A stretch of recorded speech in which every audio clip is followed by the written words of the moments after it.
Olá, esse é o Falatório FB do Fonseca Brasil Advogados, um podcast sobre direito, advocacia e anexos. Siga nosso perfil em sua plataforma preferida e acompanhe todos os episódios. Olá, tudo bem? Aqui quem fala é Jean Cimei, estou aqui mais uma vez com Eduardo Brasil, Gustavo Fonseca e Adelvan Olivério, e abrilhantando esta data, ou nos conferindo o prazer da sua presença, o nosso grande amigo Omar Fará Freire. Fará toda a diferença. Fará hoje, nessa data, toda a diferença. E não é o Omar fazendo, Eduardo. Ele preenche os ele não é o homem do gerúndio, ele já fez. Ele já fez. E aí a gente e aí o Omar, ele é procurador do estado aqui do Pará, advogado tributarista, coordenador tributário do escritório Fonseca Brasil. Olha que coincidência, olha como a vida é cheia dessas coincidências. E aí ele está aqui para falar hoje sobre a reforma tributária. O que vai acontecer? Você, dona Cotinha, como vai ser a sua tributação? Você vai pagar mais ou menos? Então pare, ouvinte, nesse momento, feche os olhos, e não tem problema se você está dirigindo um veículo ou manejando uma máquina pesada, não tem problema, Deus vai segurar a sua mão ou outra divindade vai também, e ouça com a gente quais são os temas, o que é, Omar, a reforma tributária, o que acontece na reforma tributária, e dentro da pergunta inicial. Por favor, Adelvan Oliveira. Olá, Omar, tudo bem? Eu tenho uma pergunta básica aqui para fazer. Eu posso só cumprimentar todo mundo também? Por favor, claro. Primeiro, agradecer pelo convite de vocês, queria participar. Depois, as experiências anteriores foram muito boas, muito bacanas, engraçadas. A do estagiário, principalmente, com excelentes discussões. E, enfim, podemos agora entrar, sim. E olá para todo mundo que está nos ouvindo. Não perdendo o costume cortando a Adelvan aqui. Eu até esqueci, cara. É só para cortar. É só pelo costume. Então vou aproveitar o vácuo. Isso é para compensar pela piadinha horrível. Eu vou aproveitar. Não, eu já sei o que é. É assim, se ele vai dizer o que vai acontecer com a reforma tributária, então é uma capacidade de adivinhação tão mediúnica grande que eu quero também que ele diga aqui os próximos números da Mega Sena, que eu já quero anotar também. Sim, exatamente. Mas o Senado do PT você não vai ganhar. Doutor Adelvan, pergunte. Omar, o sistema tributário atual, o sistema tributário vigente, é justo do ponto de vista da justiça distributiva? Não, acho que dá para falar isso categoricamente. Se a gente for olhar a maneira como o sistema tributário pesa na renda das pessoas hoje em dia, nós vemos que famílias de baixa renda são aquelas que mais pagam tributos. Principalmente porque o grosso da nossa tributação no Brasil recai sobre o consumo, e a tributação no consumo é considerada algo bastante regressivo, ou seja, ela tributa proporcionalmente quem recebe menos e não quem recebe mais. E isso é ruim porque uma das funções da arrecadação via tributos é de tentar redistribuir renda. Então, quando ele faz o efeito oposto, de tributar justamente quem recebe menos, então, do ponto de vista redistributivo, a gente não tem como dizer que ele é justo. Foi categórico, doutor Omar. Sim, já claro. diria Tiradentes. O que ele diria? Eu não alcancei essa. Eu também. Deixa que no final a gente complementa. Omar, diante do que se tem lido em artigos científicos, como o do final de 2018, sobre a obsolescência do ICMS, algumas medidas propostas pelo Bolsonaro, o nosso atual e iluminado presidente tão inteligente, sobre a diminuição dos municípios do país, sob a justificativa da ineficiência na arrecadação. Veja, a gente tem, por exemplo, lá em 88, a questão da reparticipação no Fundo de Participação dos Estados e Municípios, dinheiro que brota da União. Em 2001, nós tivemos um approach maior, diferente, um novo incentivo do repasse voluntário pela Lei de Responsabilidade Fiscal, que previa mais dinheiro para os municípios, mas para os municípios que fizessem o seu dever de casa, que instituíssem o seu ISS, o seu ITBI, o seu IPTU. Muitos não o fizeram. Muitos municípios vivem exclusivamente do repasse dos estados e da União. Muitos municípios têm visto a sua arrecadação diminuir paulatinamente por conta da ineficiência. Eles não sabem fiscalizar, não sabem cobrar. E diante disso, eu pergunto, o sistema atual, ele está obsoleto? Na minha opinião, sim. Aí a gente pode analisar do ponto de vista dos estados, a gente pode analisar do ponto de vista dos municípios.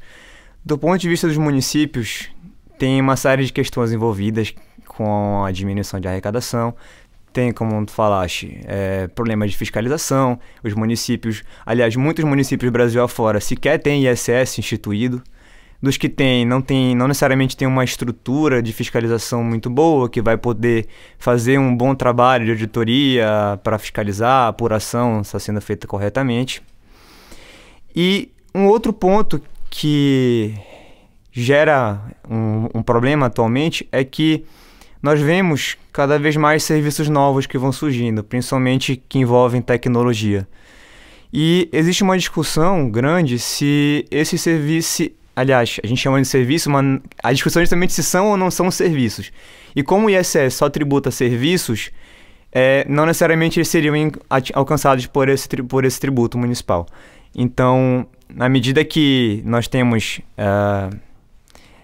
esses contratos, né, que se discute como qualificar eles ou não, a gente tem um sistema tributário que é bastante rígido, com competências muito bem definidas pela Constituição, que fala em serviço, que fala em mercadoria, que fala em renda. E se a gente conclui que eles não são serviços, a gente precisaria mudar a Constituição para que eles fossem alcançados. E um outro ponto que impacta muito a arrecadação, e aí não é só para os municípios, também para os estados, é que ao longo dos últimos anos, das últimas décadas, a arrecadação da União tem se transformado bastante. Aumentou muito a arrecadação com contribuições, como o PIS e COFINS, por exemplo, e não necessariamente teve o mesmo aumento com o imposto de renda. E por que isso é importante? Porque o imposto de renda ele é repartido com estados e municípios. A receita de PIS e COFINS ela não é. Então, ainda que a União tenha aumentado, principalmente antes da crise, a arrecadação dela, esse aumento não foi compartilhado com os estados e com os municípios. Então a gente precisa ver, porque isso também impacta o nosso pacto federativo. O Mamas tocou num ponto importantíssimo. Aí na pergunta do Jean, tu fala, nosso sistema tributário é obsoleto, mas será que, bancando advogado do diabo aqui, o nosso sistema tributário é obsoleto? Você mesmo falou. Talvez o Brasil seja o país que mais tem delineado o aspecto tributário em nível constitucional, ou seja, é um sistema analítico, totalmente delimitado, e o problema está na ineficiência do sistema e não talvez no sistema constitucional nosso como ele está positivado. Como você falou, a União faz isso por uma via transversa de política legislativa para não repassar para os estados e municípios as contribuições. Então, mas isso é uma questão de federalismo, não uma o sistema é único, mas não uma questão especificamente tributária. Então, será que a gente precisa fazer uma reforma constitucional tributária, então, no tema da tua pauta aqui toda, quando um problema mais é de política legislativa, ou seja, mais da boa fé, ou seja, de fazer valer o federalismo no Brasil como um todo, e quando nós vamos na contramão de extinguir município, isso vai rumo ao centralismo, que é justamente o oposto do federalismo, que a gente é pactuado no Brasil na Constituição Federal. O que tu acha dessa situação toda? É uma questão de constitucional tributário, nosso sistema, ou uma questão de política legislativa, nosso problema? Não, com certeza tem um grande problema de política legislativa, porque aí teria que ser revista a maneira como a União arrecada, voltar a focar mais em impostos e não em contribuições sociais. Mas a questão do que pode ser tributado, né, do alcance das competências tributárias, é uma coisa que só pode ser ampliada mediante uma mudança na própria Constituição. E um ponto também muito importante, eu acho que fundamental para nós da pergunta do Jean, é que assim, ainda que não fosse obsoleto o sistema, a pergunta foi tão longa que durante a pergunta ficou obsoleto. Isso é verdade. Boa ponderação. É verdade. Ficou demonstrado já na própria evidência, na própria indagação que já estava... No começo da pergunta ele estava ótimo, ao final já estava totalmente absolutamente obsoleto. Sem querer ser bancar o advogado do diabo aqui, o conservador, o nosso CMS é totalmente delimitado na Constituição. A guerra fiscal se dá por quê? Um Estado quer arrecadar para si contra o outro e cria mecanismo de geração de crédito, glosas de crédito. Então talvez esteja mais na mão do nosso governante do dia a dia do que na nossa Constituição, mas enfim, eu entendo. E para entrar no tema, me fala um pouco, eu como leigo, como ex-tributarista, me fala um pouco qual é essa PEC que está no Congresso aí, me fala um pouco dessa reforma tributária que está proposta no Congresso hoje. O que é que os principais pontos, como é que tu vê essa situação? A gente tem hoje duas principais PECs que estão em tramitação no Congresso. O que significa PEC, Omar? Proposta de emenda à Constituição. Agora eu entendi. Obrigado, Tadeu. Melhor pergunta do dia. E pra dona Cotinha que tá ouvindo a gente lá fazendo um pão pro seu neto. Aí, exatamente. Inclusive, eu digo pra dona Cotinha que ela tem que ficar atenta porque ela pode ter um impacto grande aí na tributação dela. Aí, tá vendo? Dona Cotinha, dona Sartico, que é amiga dela, olha aí. Então nós temos duas PEC no Congresso, né? Temos duas propostas, uma que é a 45 da Câmara e a 110 que é do Senado, que elas têm mais ou menos os mesmos objetivos, até se aproximam em alguns pontos, mas tem algumas diferenças substanciais entre elas e que estão exatamente aonde vai ficar a maior parte da discussão que vai ter que ser travada no Congresso, entre advogados, representantes do fisco, entre todo mundo que atua com direito tributário, que vai ser impactado pelas novas regras tributárias. Eu vi uma coisa esses dias que estavam querendo tributar o imposto de renda da pessoa física com uma alíquota de 35%. Procede isso? Acho que foi o Paulo Guedes que falou alguma coisa. Tu tá sabendo disso? Aí já entra na reforma que o Poder Executivo vai propor, que vai ser feita em etapas, e uma delas seria de reduzir a tributação sobre a pessoa jurídica, a alíquota, que hoje é de 34%, somando RPJ e CSLL, passaria para 25%, se eu não me engano, e em compensação a imposto de renda da pessoa física seria criada uma nova faixa, na verdade, de tributação, além das que nós temos hoje. Hoje a maior é de 27,5%, passaria a ter também uma de 35% para pessoas que têm uma faixa de renda maior. Perfeito. Maior quanto? Todos nós seremos alcançados. Não se preocupem quanto a isso aí. Né? Acho que ainda não foi, não sei se já foi divulgado o valor. Porque essa proposta vai ser só apresentada no ano que vem. Ok. Um outro ponto também, sem tocar no fato de que taxação de lucros e dividendos e o possível retorno da contribuição similar à antiga CPMF, né? A gente não sabe sair pelo meio, vem junto também a tributação. Mas essas estão na PEC? Estão na PEC, não? Não, essas propostas do Poder Executivo, elas são infraconstitucionais, por enquanto. Mas onde há fumaça...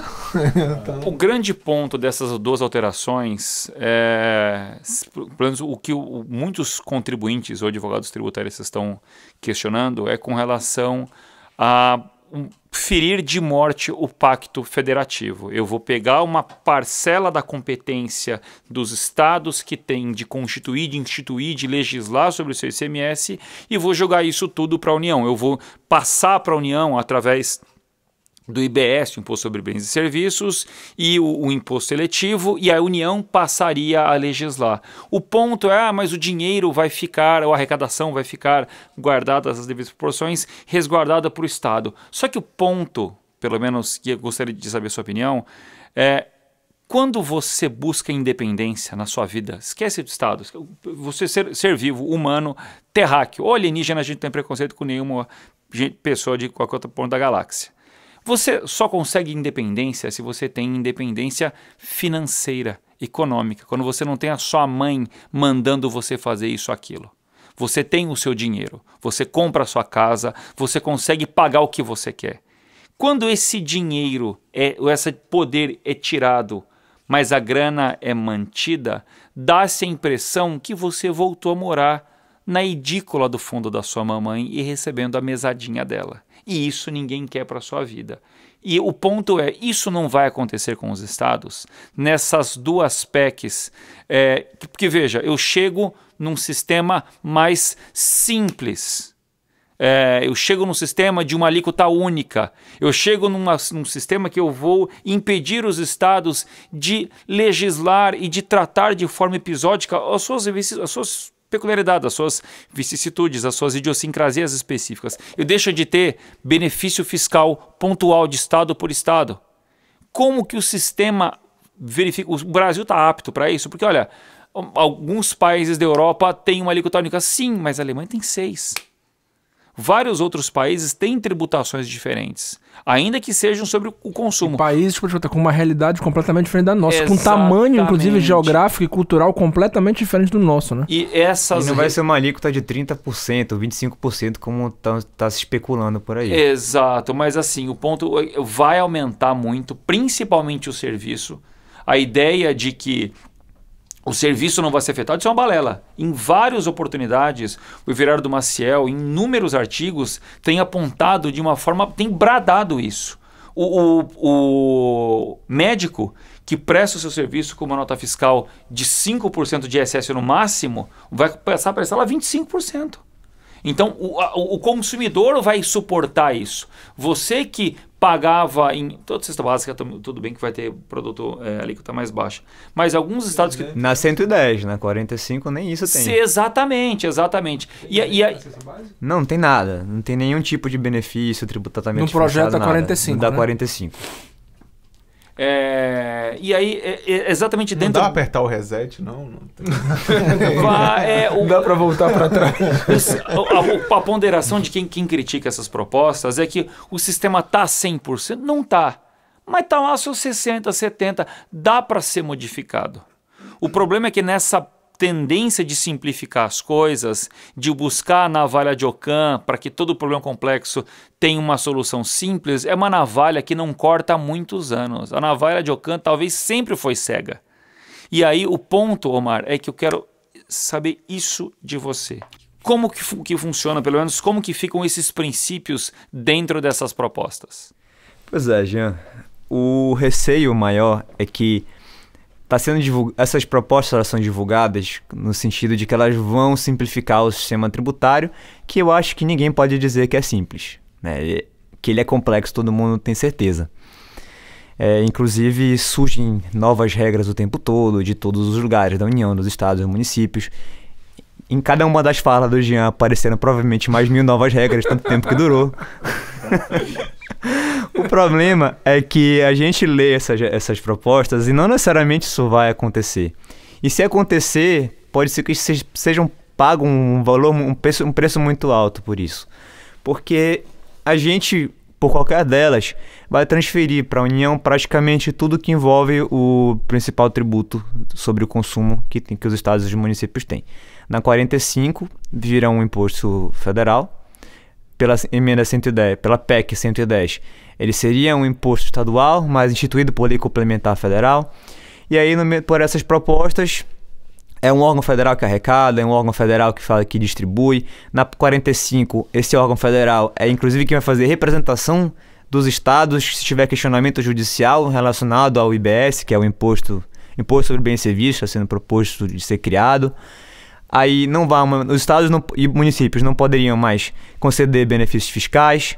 Aí, para cá, para o Pará, por exemplo, nós temos exemplos muito bem sucedidos de benefícios fiscais que já foram dados no passado, que estimularam muito atividades econômicas, que, enfim, trouxeram vários investimentos para cá para o estado, que é um estado que nós sabemos que tem os seus problemas de infraestrutura, não tem um mercado consumidor amplo como tem no Sudeste. Uma zona franca de Manaus num contexto desse aí, com a proibição de outros incentivos, ela ficaria aí um unicórnio aí na frente, assim, diferente de tudo. Aproveitando a pergunta do Gustavo e, enfim, o que você está falando aí, Omar, me veio até uma coisa mais ampla que anterior.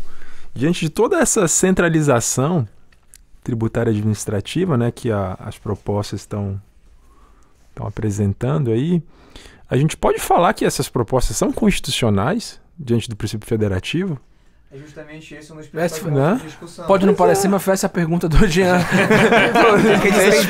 todas as formas, não deixar inteligível a pergunta. Mas o Jean ele mandou um áudio de 7 minutos e 30 hoje, eu pedi para ele fazer uma diminuição. Mas assim, deixa eu só complementar, porque aí afeta a tia Cotinha, que...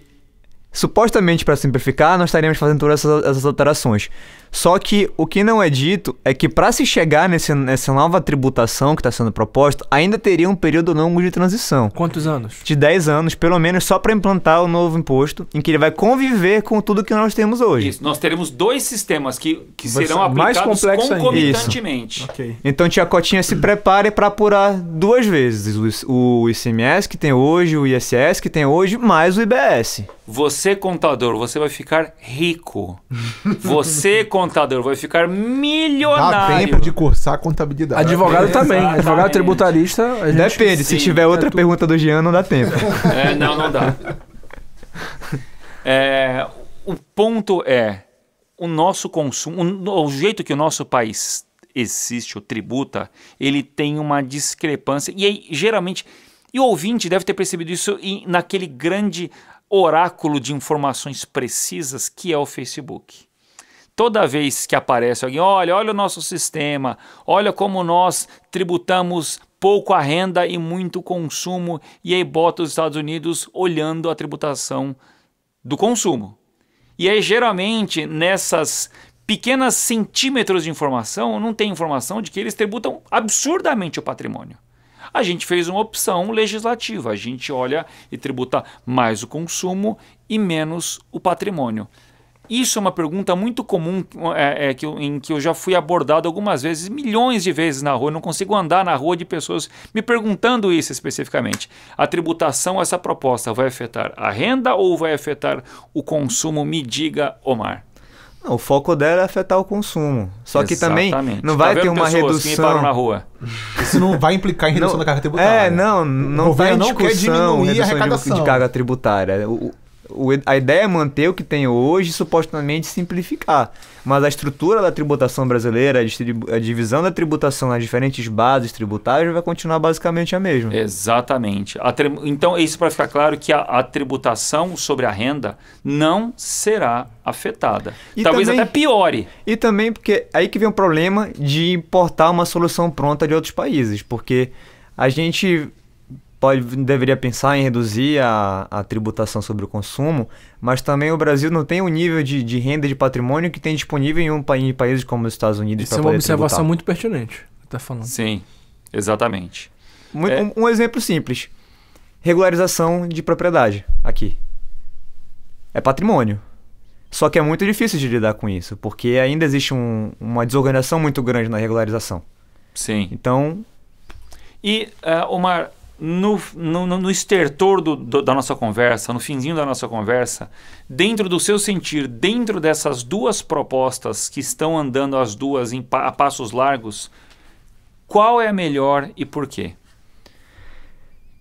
Tecnicamente, eu diria que a 110 é melhor. Primeiro porque ela preserva um pouco mais de competência para estados e municípios, então acaba não centralizando tanto quanto a 45 na União. Segundo, porque ela permite um pouco mais de essencialidade na tributação do consumo, ou seja, a gente vai poder tributar menos produtos essenciais, como produtos da cesta básica, alimentos, enfim. Segundo, porque ainda abre alguma possibilidade de concessão de benefícios fiscais, em alguns casos dispostos expressamente na legislação. Só que, de uma forma ou de outra, as 2 PECs pecam principalmente... Olha só, que curioso. As 2 PECs pecam. Chama 2 PEC pecam. Exatamente. Porque elas tentam resolver problemas que nós estamos há décadas tentando fazer, de reformar o sistema tributário de uma vez só. Elas estão pecando. Elas estão pecando. Quando talvez fosse melhor a gente tentar fazer reformas mais graduais e aos poucos ir chegando num ponto mais ideal que a gente quer. Então, Jean, como paulista, já pode mandar um WhatsApp pro teu congressista aí, pro Frota e pro Tiririca apoiarem a 110. Exatamente. A Joyce Hasselman também é futura prefeita de São Paulo, que já daqui a pouco vem para aí. Pessoal, eu gostaria mais uma vez, Omar, de lhe agradecer. E você, ouvinte, se você tiver qualquer dúvida e outra, a partir de agora nós estamos absorvendo e queremos lhe ouvir. Então, se você tiver qualquer dúvida, escreva pra gente, mande um DM pra gente via Instagram ou mande um e-mail pro contato@fonsecabrasil.com.br. A gente quer ouvir as suas impressões, o que você quer, qual dúvida você tem, que a gente pode pensar em um setor de e-mail, a gente quer ouvir a voz do ouvinte.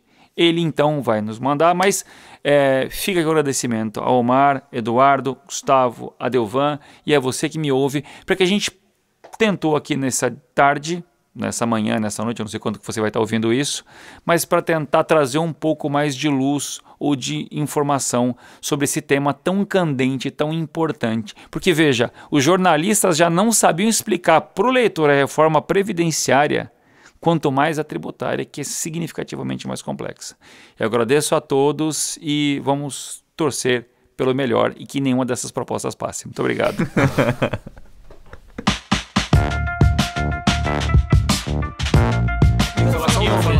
Falatório, FB.